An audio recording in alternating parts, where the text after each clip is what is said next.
والعاقبة للمتقين والصلاة والسلام على سيد الأنبياء والمرسلين سيدنا محمد وعلى آله وصحبه أجمعين أما بعد فأعوذ بالله من الشيطان الرجيم بسم الله الرحمن الرحيم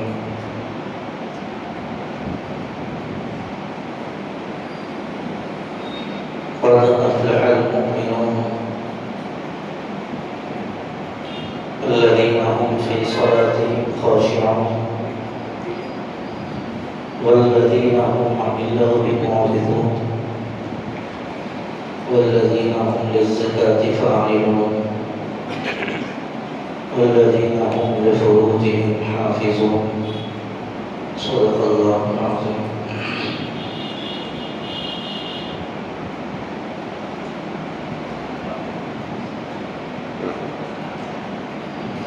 قابل قدر معزز بھائیوں بزرگوں،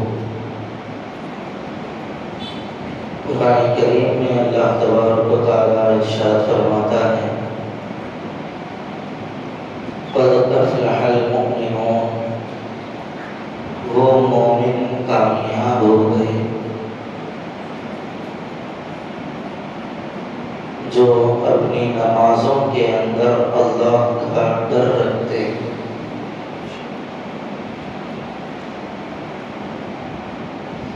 نمازوں میں اللہ کا ڈر اور اللہ کی خشیت رکھنے کا مطلب یہ ہے کہ وہ نمازوں کو اس کے وقت پر ادا کرتے ہیں۔ نماز یہ بہت ہی اہم اور عظیم عبادت ہے۔ نماز کے بغیر کسی کا ایمان کامل ہی نہیں ہو سکتا۔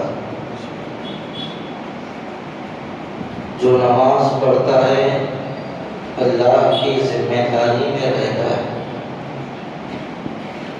اور جو نماز نہیں پڑھتا وہ اللہ کی ذمہ داری سے باہر ہے۔ حضور نے تو نماز کے بارے میں یہاں تک فرمایا کہ نماز ایمان اور کفر کے درمیان حد فاصل ہے، یعنی ایمان اور کفر کے درمیان جو آڑ ہے وہ نماز کی آڑ ہے۔ اگر مسلمان نماز پڑھتا ہے تو دائرے ایمان میں رہتا ہے۔ نماز کو ایمان اور کفر کے درمیان ایک دیوار اور آڑ اس لیے بتایا گیا ہے کہ کافر نماز نہیں پڑھتا اس لیے وہ مومنوں کے دائرے میں نہیں آ سکتا، اور مومن نماز نہیں چھوڑتا اس لیے وہ کافروں کے دائرے میں جا نہیں سکتا۔ اور اگر مومن نماز ہی نہ پڑھے تو حضور نے خود فرمایا من ترک الصلاۃ متعمدا فقد کفر، جس نے جان بوجھ کر نماز کو چھوڑ دیا اس نے کافروں والا عمل کیا۔ آج نماز کے چھوڑنے کے سلسلے میں ہم لوگوں کو کوئی احساس ہی نہیں ہے۔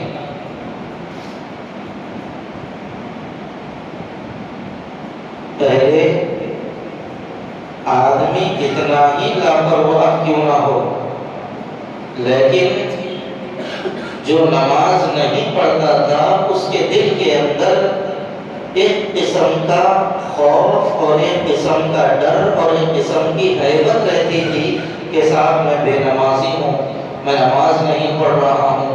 اس کو اللہ سے ڈر ہوتا تھا، چاہے وہ جاہل سے جاہل کیوں نہ ہو، لیکن بے نمازی ہونے کو وہ عیب سمجھتے تھے۔ لیکن اب مال نہ ہونا عیبداری کی علامت بن گئی، بڑی بڑی بلڈنگیں نہ ہونا اس کو عیب سمجھ رہے ہیں، بڑی گاڑیوں کا نہ ہونا اس کو عیب سمجھ رہے ہیں، دوسروں کے مقابلے میں اپنے پاس مال جائیداد اور دولت کم ہو جائے اس کو عیب سمجھ رہے ہیں، نماز چھوڑنے کو عیب سمجھ ہی نہیں رہے،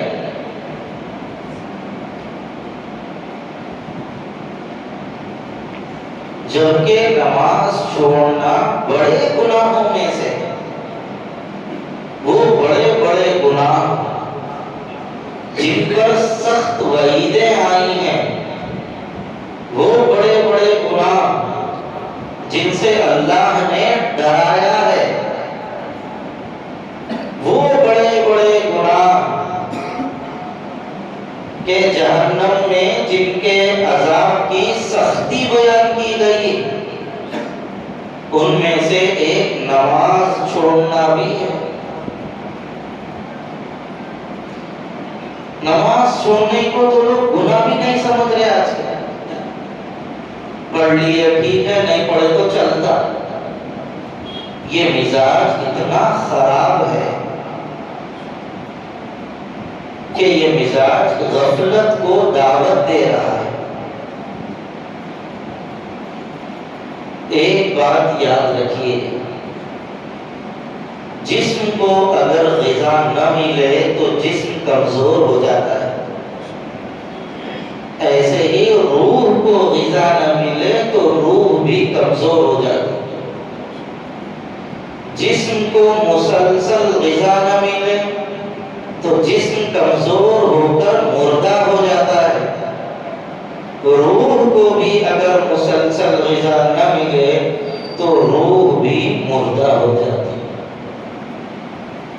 اور روح کے مردہ ہونے کی علامت یہ ہے کہ اعمال کا احساس ختم ہو جاتا ہے۔ نیکی کیے تو جو شوق اور اللہ سے تعلق پیدا ہونے کی رغبت تھی، وہ رغبت کا کوئی احساس نہیں ہوتا۔ گناہ کرنے پر جو ندامت ہونا چاہیے تھا، وہ ندامت دلوں سے نکل جاتی ہے،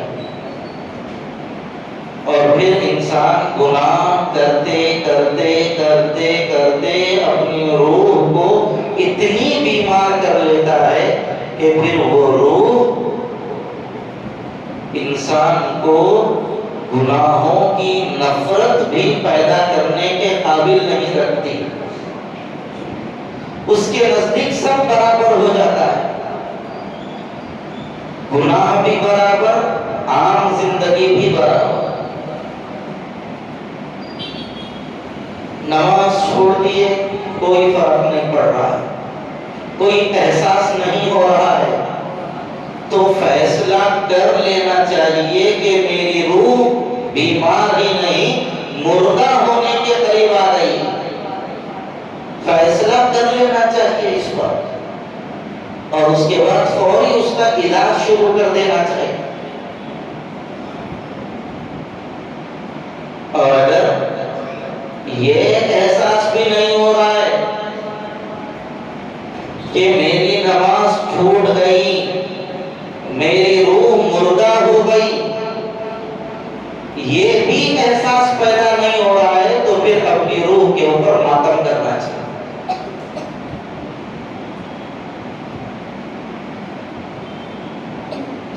پھر ایمان کا کوئی معیار اس آدمی کے پاس باقی نہیں رہتا۔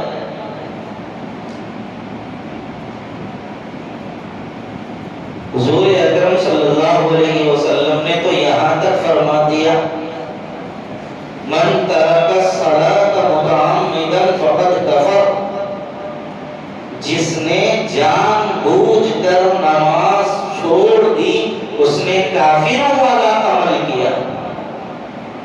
میں یہ ترجمہ ذرا نیچے اتر کے کر رہا ہوں، ورنہ اس کا صاف صاف ترجمہ یہ ہے، جس نے نماز چھوڑ دی اس نے کفر کیا۔ یہ بہت بڑی وعید اللہ کے رسول صلی اللہ علیہ وسلم نے سنائی۔ جس طرح بغیر سر کا کوئی انسان نہیں ہو سکتا، تو بغیر نماز کا مسلمان کیسے ہو سکتا ہے؟ نماز تو مسلمان کے ساتھ ایسی لازم چیز ہے جس کو مسلمان کبھی چھوڑ ہی نہیں سکتا۔ اور تاکید یہاں تک کی گئی نماز کے بارے میں، اگر آپ ٹھہر کے نہیں پڑھ سکتے تو بیٹھ کے پڑھیے، بیٹھ کے نہیں پڑھ سکتے لیٹ کے پڑھیے، لیٹ کے نہیں پڑھ سکتے اشارے سے پڑھیے، لیکن نماز پڑھنا ضروری ہے۔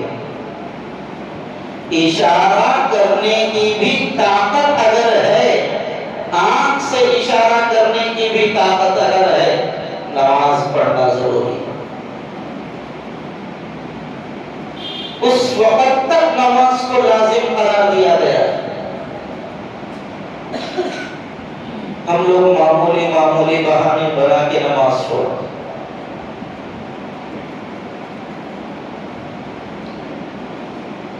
اور فجر کی نماز چھوڑنا تو لوگ اس کو کوئی چیز سمجھتے ہی نہیں۔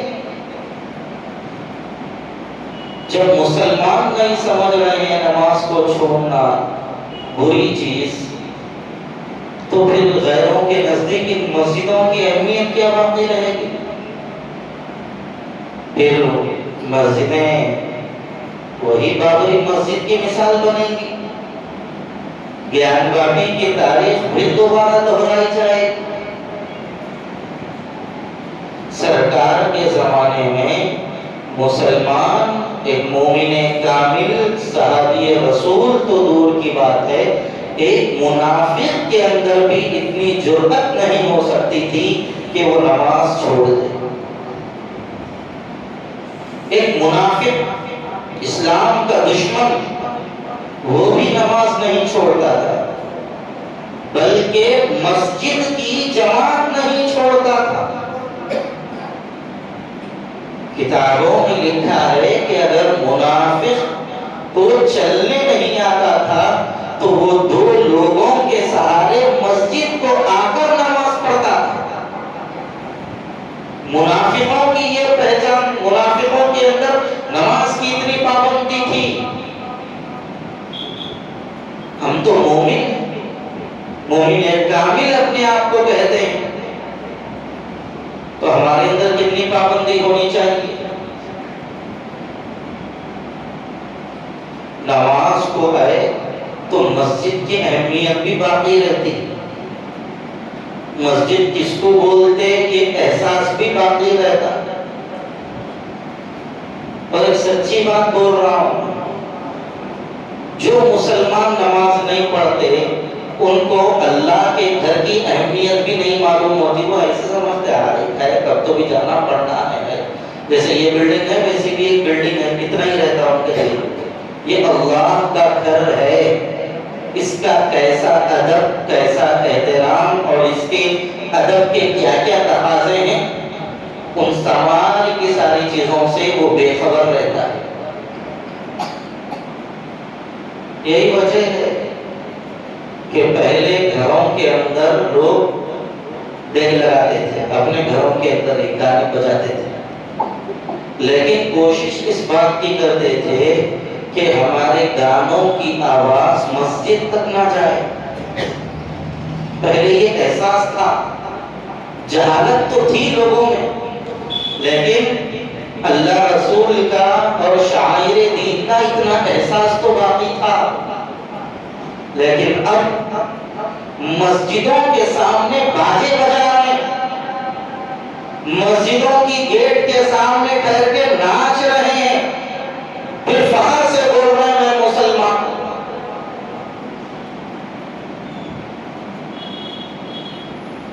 ایسے لوگوں کو کیا بولا جائے؟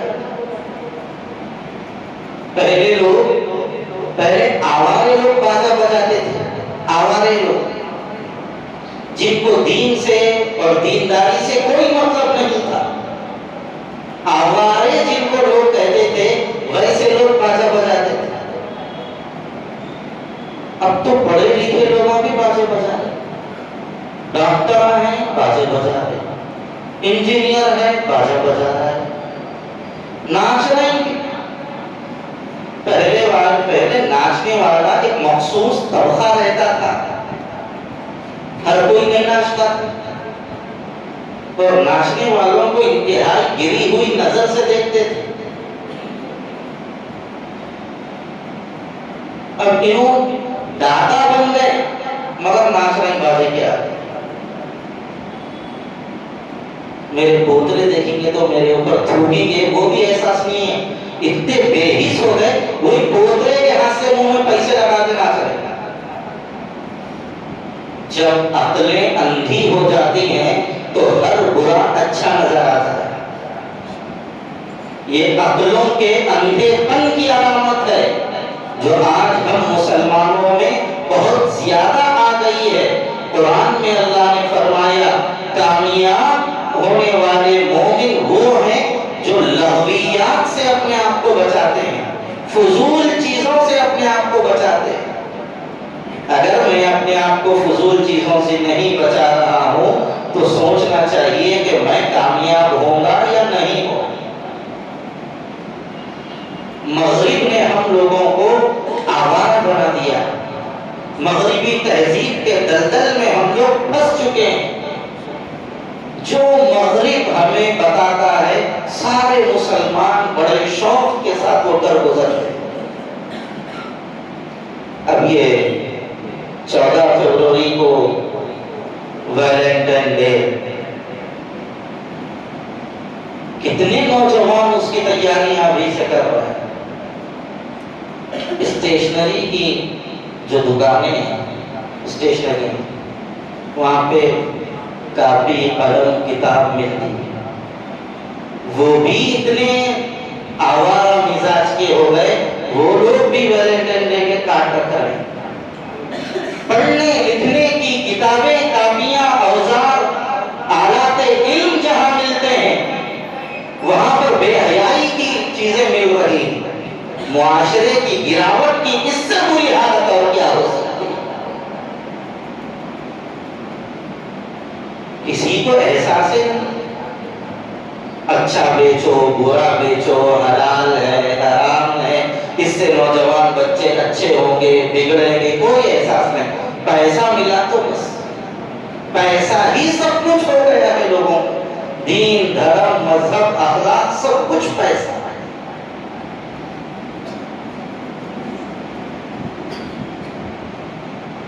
اگر کوئی ہماری بہن کے ساتھ غلط دوستانہ تعلق قائم کرے تو کیا میں اس کو برداشت کروں؟ کوئی بھی برداشت نہیں کرتا. تو پھر ہم دوسروں کی بہن بیٹیوں کی عزتوں سے اوپر کیسے حملہ کر رہے ہیں؟ میری بہن کی عزت عزت ہے اور دوسرے کی بہن کی عزت عزت نہیں. داغدار بنا کے چھوڑ رہے مسلمان بچیوں کو. میں یہ بات بہت ہی ذمہ داری کے ساتھ کہہ رہا ہوں. اگر میرے لہجے کی کڑواہٹ کسی کو لگے, اللہ کا شکر ہے. میں یہ نہیں کہتا میں بہت کڑوا بول رہا ہوں, مجھے معاف کیجئے. میں یہ کہہ رہا ہوں میرے لہجے کی کڑواہٹ بھی اگر کسی کو محسوس ہو تو میں اللہ کا شکر ادا کروں گا کہ آج مسلم معاشرے میں بعض نوجوان مسلمان انسانیت کے لبادے میں بھیڑیے اور درندے بن کے گھوم رہے ہیں. درندوں کی صفت آ گئی ہے کئی نوجوانوں میں. جب وہ راستوں سے گزرتے ہیں تو جس کے گھروں میں جوان بچیاں ہوتی ہیں, کمزور ماں, کمزور باپ, کمزور عزت دار بھائی اپنے دل کی دھڑکنوں کو تیز کر لیتے ہیں کہ کہیں اس کی نظر ہمارے گھر کے اوپر نہ پڑ جائے, ہمارا گھر کی عزت خراب نہ ہو جائے. ڈر رہے ہیں لوگ. ایسے درندے مسلمانوں کے لبادے میں مسلمانوں کی بستیوں میں رہ رہے ہیں. غلط تو نہیں بول رہا. کئی نوجوان ہیں, بعض تو چورستوں